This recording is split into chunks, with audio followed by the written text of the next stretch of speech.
YouTube and welcome to another GV anime review, where today I review the spring anime that I had the highest expectations for, Mayoiga or The Lost Village.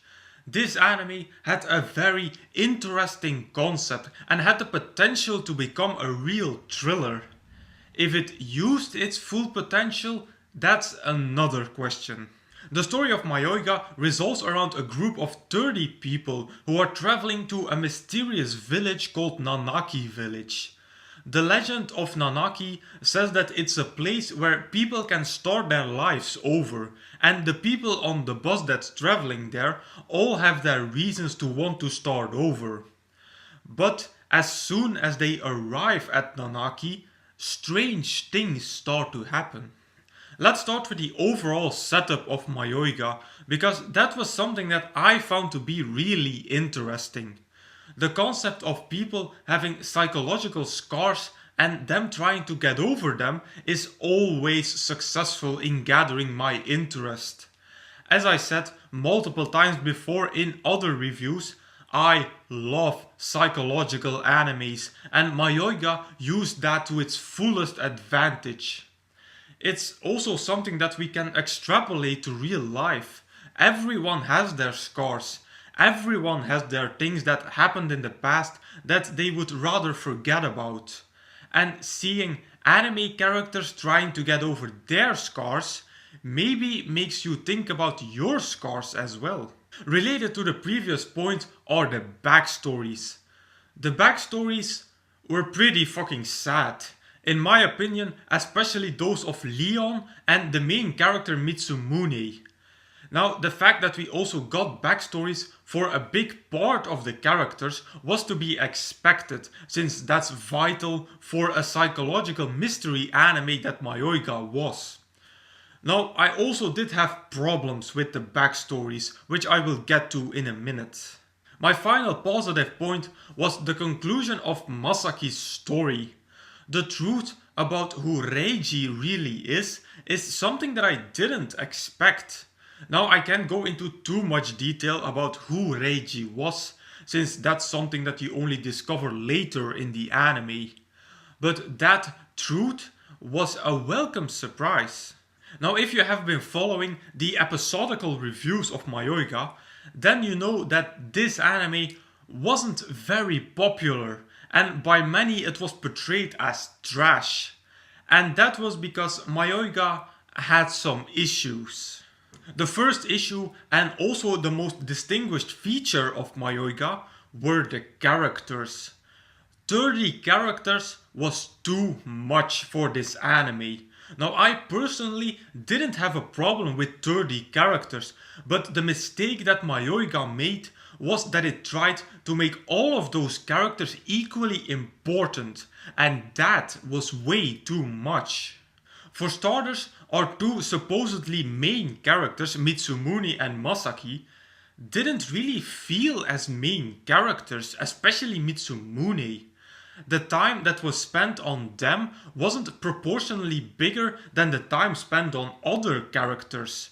Characters like Valkana and Hayato were treated equally important with the same amount of screen time.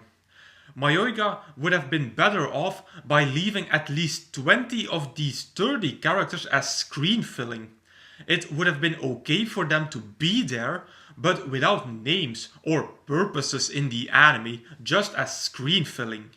And this also created the problem of time distribution between the characters. Some characters from the first half of the anime, like for instance Lovepon, get a backstory, but slowly and silently disappear in the second half. And the opposite happens as well. In the second part of the anime, we have for instance Nanko, who plays an important role in reaching the final conclusion, but for her we know nothing. No backstory whatsoever, while for characters like Leon and Jikoge, we get one, but they're not important to the main storyline. So overall, I can actually summarize Mayoiga's story as a mess. There was just so many things going on at the same time that it sometimes was really hard to follow. There were too many supplementary things thrown into the story that delivered no extra meaning to the main storyline or the main mystery of Nanaki. Would the anime have been better if, like some suggested, characters would have died, evolving Mayoiga into a survival anime? Maybe yes, but I see the path that the creators wanted to take with Mayoiga. Unfortunately, the path was way too complicated. So as a conclusion, do I think that Mayoiga is trash like a lot of people think? No, not really. I have seen animes that bored the hell out of me, and Mayoiga wasn't that boring. Although being confusing at times, I remained interested in what was to come and how everything would turn out. And that's why I'm going to rate Mayoiga at 3 out of 5 stars.